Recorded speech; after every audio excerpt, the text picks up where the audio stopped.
প্রতিবন্ধী মহোদয়, সমাজসেবা অধিদপ্তরের উপপরিচালক মহোদয়, মহিলা বিষয়ক অধিদপ্তরের উপপরিচালক মহোদয় এবং সমাজসেবা অধিদপ্তরের অধিভুক্ত মাগুরা জেলার প্রতিবন্ধী সেবা ও সাহায্য কেন্দ্রের কর্মকর্তা সহ জেলা পর্যায়ের সকল দপ্তর এবং বেসরকারি সংস্থার কর্মকর্তাদের সহ সংশ্লিষ্ট দপ্তরের কর্মকর্তা কর্মচারী, সম্মানিত মাগুরাবাসী, আজ 34তম আন্তর্জাতিক প্রতিবন্ধী দিবস এবং 27তম জাতীয় প্রতিবন্ধী ওই জায়গায় আছে, এই জায়গায় একটু নেব আচ্ছা ভাই।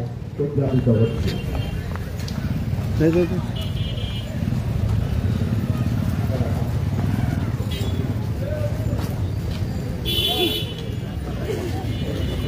আমাদের আজকের র্যালি শেষে আলোচনা সভা, সকলের আলোচনা সভায় অংশগ্রহণ করবেন সেই প্রত্যাশা ব্যক্ত করি এবং আমরা সমুচ্চারিত কণ্ঠে বলে উঠি, আজ 34তম আন্তর্জাতিক প্রতিবন্ধী দিবস ও 27তম জাতীয় প্রতিবন্ধী দিবস সফল হোক, সুন্দর হোক।